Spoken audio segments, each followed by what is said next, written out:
right, Towners. To start off with this recipe, we first started off by taking some pork rinds and putting them in the blender and basically pulsing them up really quickly to grind them up into breadcrumbs. This can also be done in a plastic bag or with your hands, or just use whatever method you want to get them as fine as you want. We then took a jalapeno and diced that up, finally diced that up as best as we could. Did the same thing with some pepperoni slices.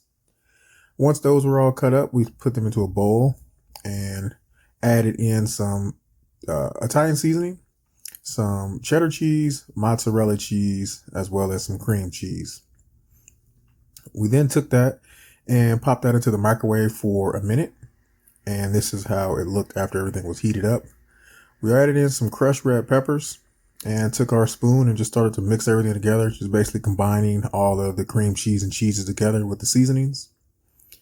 Now, we have our bowl of breadcrumbs. This is, it took us about 3 batches of breadcrumbs to get this amount in our blender. We took our cheese. The cheese was still warm at this time and very pliable. We just pulled off like a handful of it and added it into our breadcrumb mixture, our pork rind mixture. Went ahead and just squeezed it in a little bit to get the breading to coat to the side of the cheese. We didn't use any egg or anything on this one. The cheese was super greasy from the cheese as well as the pepperoni that was in there. So it had a nice coating around it. So I didn't feel that we needed to add egg. If we added egg, I think it would have gave it a thicker coating around it, but it's definitely not needed. You can get away without it.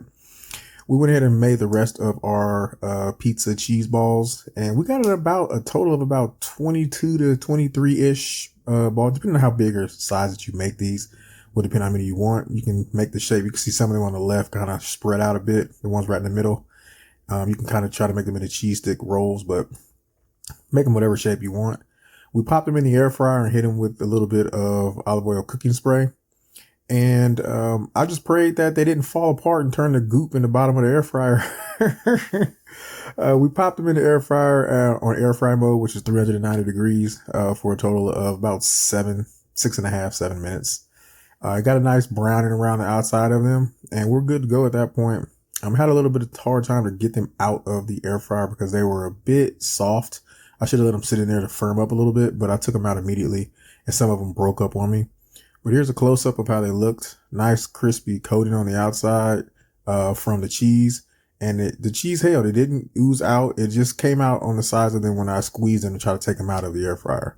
But busted one open real quick, nice and cheesy. You can see all the toppings inside, the jalapenos and everything.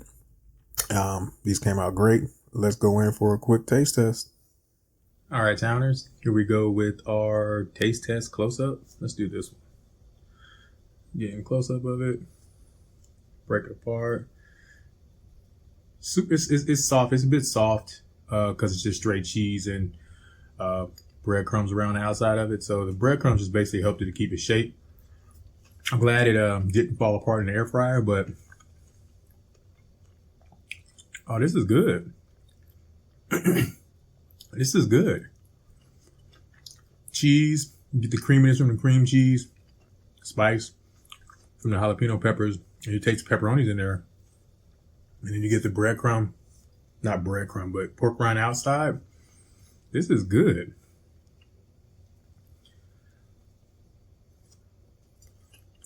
Oh, this is not gonna last long. Yes.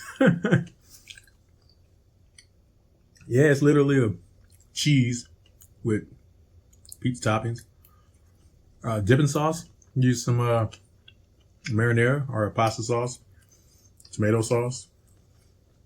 But I can see these being made with a bunch of different things. I can see this being made with breakfast items, stir in some eggs, sausage, and then coat it like that. You can do hamburger meat. You can do taco settings, just taco filling. I see a lot of different combinations with this. I do also want to try this with almond flour. See if we can keep it like straight vegetarian instead of using the pork rinds. Same process, just maybe cheese, veggies, and some almond flour. Just try the almond flour, just see how that will hold. But I didn't use an egg on this, so that worked well. The egg may have helped crisp it up a bit more, get a better coating shell around it. But the cheese didn't ooze out, so I'm not really that worried about it. But these are really good. I definitely enjoy these. Some of them broke apart when I was taking them out of the air fryer, like this one, because they were super soft. I maybe could have let them firm up a bit. Or you don't have to use the air fryer. You can probably also do this in the oven or pan fry it. Get a nice coating on the outside, but these will definitely be remade in my household. Try it out, guys. Pizza bites, pizza cheese. What do we want to call this? Mini pizza cheese bites. They're good. Enjoy, guys. All right, guys, that was our taste test. I hope you guys enjoyed this recipe. If you have any questions or comments, as always, please feel free to hit us up in the comments section below. But as always, thank you guys for watching. Enjoy. Enjoy. And please subscribe. Enjoy. Hey, Towners. Please like, share, and subscribe. If you have any questions or comments, please feel free to leave them in the comment section. All ingredients and directions are listed in the description box below each video. And as always, thank you guys for watching.